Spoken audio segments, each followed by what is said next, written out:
My sheep hear my voice, says the Lord. I know them, and they follow me.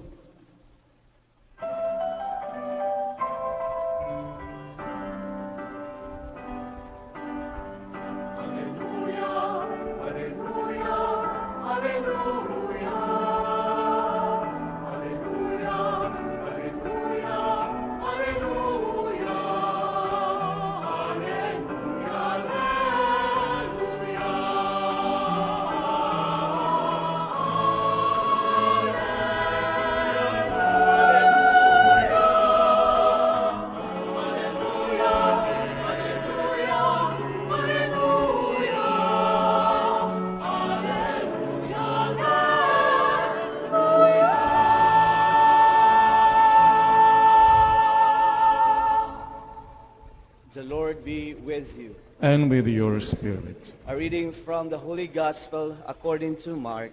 Glory to you, O Lord. The apostles returned to Jesus and reported to him all that they had done and what they had taught. He said to them, "Come by yourselves to an out-of-the-way place and rest a little." People were coming and going in great numbers, making it impossible for them to so much as eat. So Jesus and the apostles went off in the boat by themselves to a deserted place. People saw them leaving, and many got to know about it. People from all the towns hastened on foot to the place, arriving ahead of them. Upon disembarking, Jesus saw a vast crowd. He pitied them, for they were like sheep without a shepherd, and he began to teach them at great lengths. The Gospel of the Lord. Praise to you, Lord Jesus Christ. Come, Holy Spirit, bless this unworthy priest, that I may share with humility and with the heart, and that people listen with humility and with the heart in the Holy Spirit. Come. Sisters and brothers, thank you again for the love, the sacrifice in your hearts, coming to Mass, joining us online. Thank you for liking Jesus today. Yung pala yung like Facebook, no? Like, etc. But liking is real life. So now na, pakisabi natin yung like natin. Husband and wife, magkatabi, magtingin nga kayo ang You Now Online. Pakisabi mo nga yung, alam mong like ko sa'yo nung una pa lang kitang nakita. Sige, magkwentuhan nga kayo, what I liked about you. O kayo magkaibigan. Sabi mo naman yung, why I like you. Alam mo, I like you kasi ganito ka. O ngayon lang magkikita, baka mayroong, I like your shoes, I like your hair. Sige na, say something. This is a like moment for all of us. O mga kapwa pare, that's so like. I like your, boy, there's so much to like. Please focus on liking, not disliking. Napakadali kasi yung mag-dislike, thumbs down. And liking starts with the most simple things, no? Could be the looks. Tignan mo nga si husband mo, siya pa rin ba yan, yung looks niya? Pero like mo pa rin siya. Or maybe your life situation, okay to. Kasama ko sa hirap at ginhawa, mayroon siyang possibilities. Wow, may future ako. Could be like that. Or it could be because of a character, ugali. And I think that's the bottom line. In the end, yung pong ugali ng tao that will really matter. Oh, Mrs., sabihin mo kaya sa kanya, hindi na kita like kasi love na kita. Yun. Kahit hindi na kita like, pero love pa rin kita. Then you're talking now what's really important.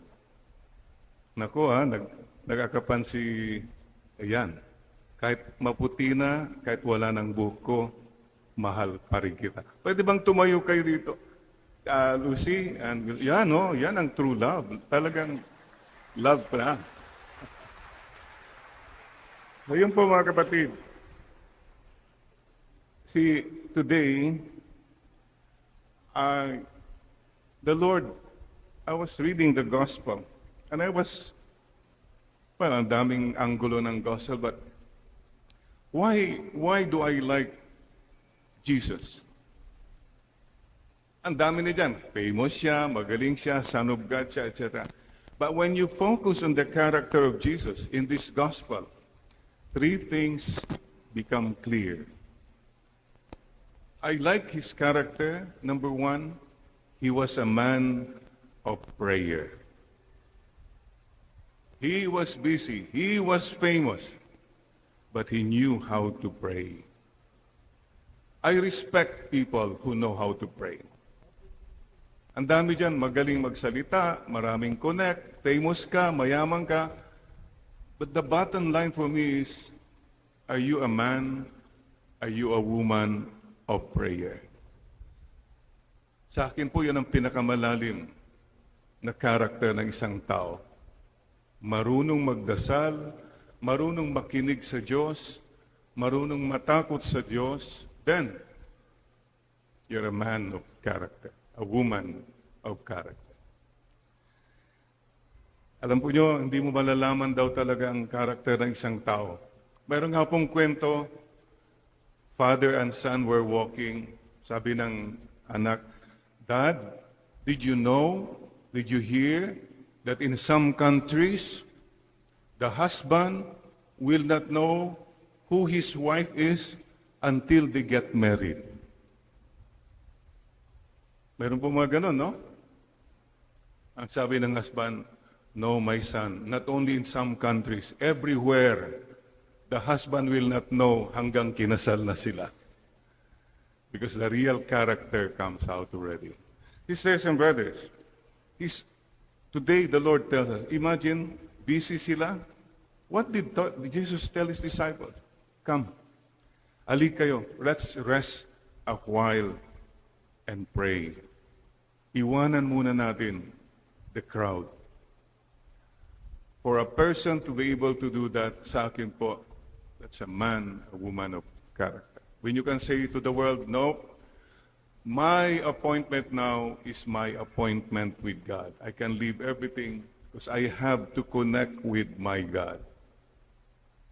Be men and women of prayer. Sisters and brothers, you know, if a person knows how to pray, hindi po siya nagiging mayabang. Hindi po siya mababaw. Hindi po siya masungit at nananakit. Because mayroon siyang Diyos who is bigger than him, than her. Jesus was a man of prayer. Number two, Jesus had a compassionate heart. The gospel says his heart was moved with pity because they were like sheep without a shepherd. Mark chapter 6:34. Hindi lang po magaling, hindi lang po kung ano-ano, pero ang tao pong marunong maawa sa kapwa-tao. As a man, a woman with character. Napakadali po kasing sabi, ay wala, dapat wala yan. Hindi, dapat di kaawaan yan. It's so easy to rationalize and say, para hindi tayo ma-disturb. But still, the challenge for all of us is to go the extra mile. Yung extra mile po, yung hindi na dapat pero nandiyan pa, di sige. And to give that extra smile Ang hirap nang ngumiti pero ngingiti ka pa rin. Then you have compassion. Sisters and brothers, remember, I don't know who said it, marami akong nakalimutan na kasi lumaki kami sa farm kaya hindi ko maalala. But somebody said, people don't care how much you know as long as they know how much you care. I keep telling, stop being impressive. Mas maganda po yung expressive. Ang buong buhay mo, nagpa-impress ka lang ng nagpa-impress. Nabilib mga tao sa'yo, mayaman ka, sikat ka, matalino ka, etc. But were you expressive of saying to people, hey, I care for you. Hey, you're doing good. Like right now, pakisabi mo nga uli sa katabi mo, you know, I like you. I like your, come on, express your like once more. I like you when you smile. I like you when you sleep. Very expressive. Focus on being expressive, not so much on being impressive. And thank you for the gems. Many of you here are gems. You are God encounter makers. You're a God encounter medium. Ang problema kasi marami sa atin when people encounter us, they only encounter us. It stops with us. Hindi ho, let every encounter point to God. Whether it's a difficult encounter, may sakit man, whatever, we can always point to God. O blessed na blessed kayo, pasado ka sa board, may promotion ka. Let it be an encounter always to God. Any opportunity, we must point to God. I remember a story somewhere, long time ago, about this pianist, concert pianist, who did very, very good. And he was blind, I heard. And after the last note, the whole crowd stood up, clapping. And he stood up and said, no, no, no, no, no, not me, but from there, from there, from there. This is what we should all be doing. Let's not boast. Let's only boast for the Lord. And finally, Jesus was a man with a mission. He had a constant message. His mission was to spread the good news that God so loved the world, He gave His only begotten Son. Klaro po ang message niya. That was the constant message of the Lord. He had a mission for someone greater than Himself. I'd like to ask you a question, mga kapatid. All of us should ask this question. What have you done for God? Ano nang nagawa mo for the Lord? Marami kang nagawa para sa sarili mo. Yeah, but what have you done for the Lord? What have you shared for the Lord? You have time, talents, and treasures. Hoarding na, gabundok na. But you have not really shared. Time is short. Life is short. Sana naman, masabi natin, Lord, I spent some time also for you, with you. And number 3, what have you sacrificed for the Lord? These are questions we have to continue to ask, especially when we see the Lord Jesus, who had a mission. Ang focus niya, mission. How about you and us? Focus natin, commission. Buong buhay natin, commission. Or, buong buhay mo, mga intermission, mga luho, mga bisyo mo. It's all about you. Sisters and brothers, you and I have a mission. If you do a mission for someone greater than you, your life is meaningful. Mahirap, but meaningful. And finally, I'd like to say, do you like Jesus? Maybe some of us will say, no, I don't like Jesus. I even love Jesus. Okay. If you like Jesus, then be like Jesus. Kung sinasabi mong gustong-gusto mo si Lord, be like Him. Be a man with prayer. Be a man with compassion. Be a man with a mission. The biggest gratitude we can give to the Lord is to imitate Him and be like Him. And speaking of who showed me who Jesus was, I can only go back to my parents. My parents were simple people, but they were people who knew how to pray, people who were very compassionate, especially to the poor, and they always reminded us about our mission. So, mga kapatid, I would like to say this on a personal note. The kindest people I have met in this lifetime were my parents. They were very kind. Not to boast, but they were just kind. Sana po, mga magulang na nakikinig, mga magiging future na mga magulang, sana mga anak nyo masabi nila, mga pinakamabait, the kindest people were my parents. I honor them. Many times po, when we were growing up, life was hard. My mother was a public school teacher in a little town called Bani, Pangasinan. My father was a lawyer, but he was a good lawyer.